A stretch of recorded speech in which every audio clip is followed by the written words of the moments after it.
tentang tokoh dan bahasa Inggrisnya. Oke, mari kita presentasikan. Latar belakang dan tujuan penjelajahan samudra bangsa Inggris.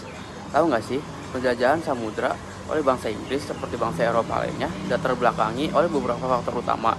Yang pertama, pencarian rempah-rempah.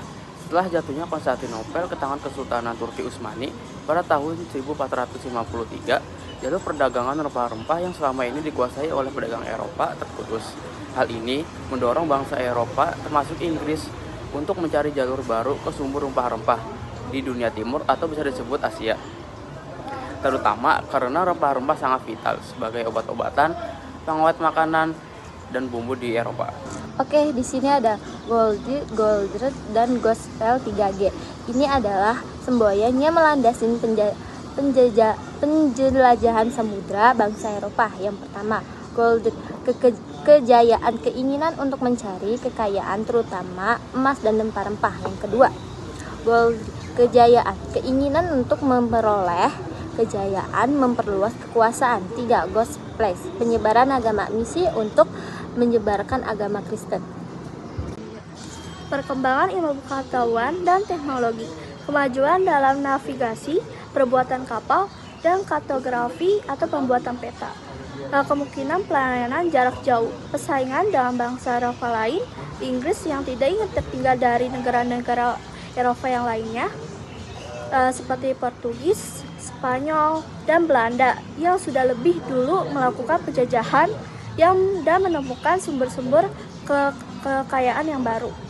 Oke, baik, sekarang aku mau nyebutin nama-nama tokoh penjelajahan samudera dari Inggris. Yang pertama itu adalah Christopher Colbert, yang kedua itu adalah John Colbert, yang ketiga itu adalah Sir Francis Drake, yang keempat itu adalah James Cook, yang kelima itu ada Henry Hobson, yang keenam itu ada William Dampier, yang ketujuh itu ada Georges Vancouver, yang keenam itu adalah ada Richard Hopkins.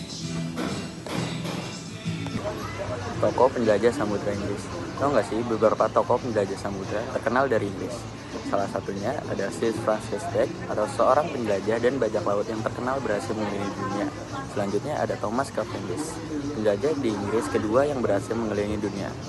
Selanjutnya ada James Cook, terkenal dengan eksplorasinya di Pasifik termasuk menemukan Australia dan Selandia Baru.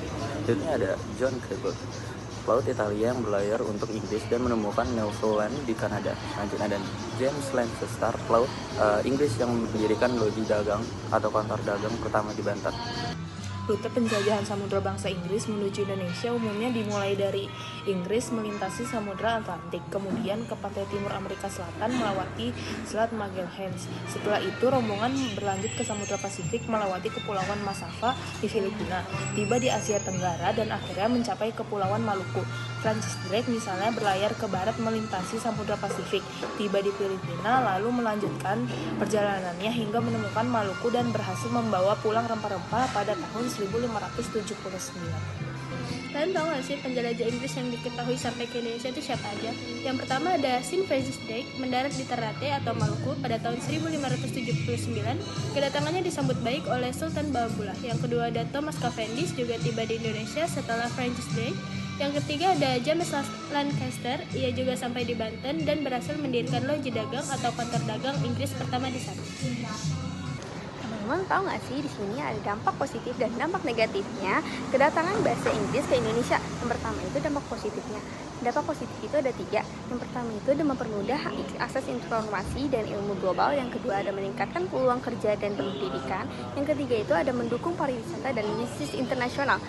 Dan dampak negatifnya itu ada 4, yaitu menurunnya penggunaan bahasa Indonesia yang baik. Ya, dan kedua itu ada bahasa daerah yang terancam punah. Yang ketiga itu ada ketimpangan akses pendidikan bahasa Inggris. Yang keempat itu ada pengaruh budayanya asing atau westernisasi. Nah, tadi kan sudah dijelaskan bahwa ada dampak positif dan dampak negatifnya.